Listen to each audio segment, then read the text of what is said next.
இயேசுவில் அன்புள்ளம் கொண்டவர்களே, பாவிகளை தேடி ஆண்டவர் வந்திருக்கிறார்.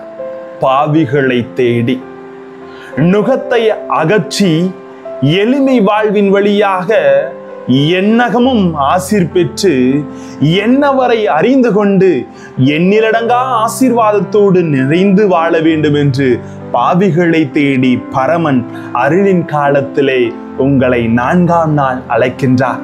வார்த்தையோடு சென்று அவரை ஆசீரையும் அருளையும் தெரிந்து கொள்வோம். வாங்க. Praise the Lord. இயேசுவுக்கே புகழ், இயேசுவுக்கே நன்றி.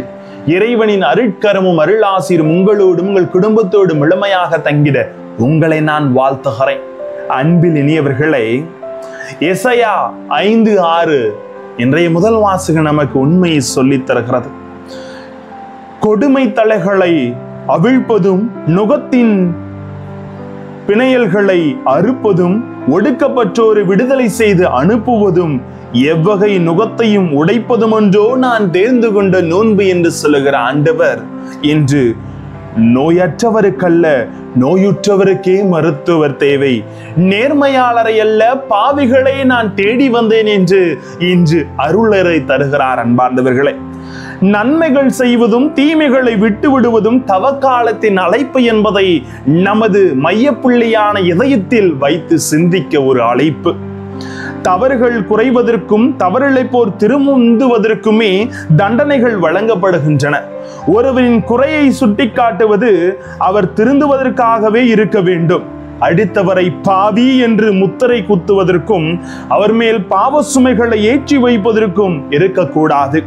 பாவத்திலிருந்து விலகி நல்வழியில் வாழ இயேசு வழிகாட்டுகிறார். அந்த வழியில் நீங்களும் நானும் செல்ல வேண்டும். அன்பார்ந்தவர்களே, இயேசுவின் பார்வை எப்போதும் வித்தியாசமானது.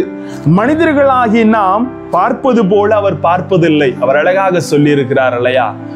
மனிதன் அகத்தை பார்க்கிறான், புறத்தை பார்த்து முழுமையாக இவன் ஓகே இவங்க இப்படி இருப்பாங்கன்னு பார்க்கிறானா, கடவுள் இதயத்தை பார்க்கிறான்.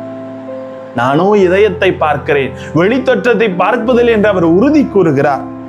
ஒவ்வொருவரையும் அவர்களின் கொடைகளோடும் மாண்புகளோடும் ஏற்றுக்கொள்ளுகிறார். ஒவ்வொருவரையும் தனிப்பட்ட முறையிலும் ஆண்டவர் இயேசு கிறிஸ்து மதிக்கிறார். பாவிகளையும் அப்படித்தான் அவர் பார்க்கிறார். பாவிகளை குணம் பெற வேண்டிய நோயாளிகளாகவே பார்க்கிறார். அவர்களுக்கு ஒரு மருந்து தேவை. தன்னுடைய அன்பும் அரவணைப்பும் தான் அவர்களுக்கு மருந்து என்பதை இயேசுவின் எண்ணம் மிகுதி இருந்தது. அவர்களுக்கான மருந்து ஆண்டவர் இயேசு என்பதை அவர்கள் உணர்ந்து கொள்ள அவர் பாவிகளை தேடி செல்கிறார்.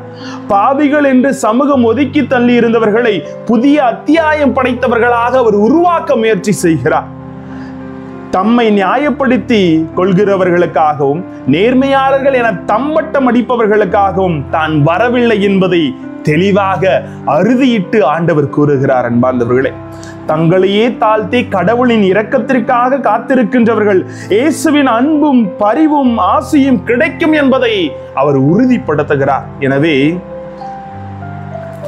அடுத்தவரை சுட்டி காட்டுகிற பொழுது நமக்குள் இருக்கும் நுகத்தை நாம் அகற்ற முன் வர வேண்டும்.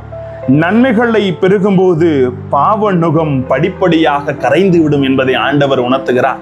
பாவிகளை தேடி வந்திருக்கிறார். நேர்மையாளர்களை அல்ல பாவிகளையே தேடி வந்தேன் என்று நம்மளை அறிந்து கொள்ள ஒரு வாய்ப்பினை தருகிறார். பயன்படுத்துவோம், இதயத்தை பண்படுத்துவோம். ஆசீர் என்றும் நம்மோடு. ஜெபிப்போமா.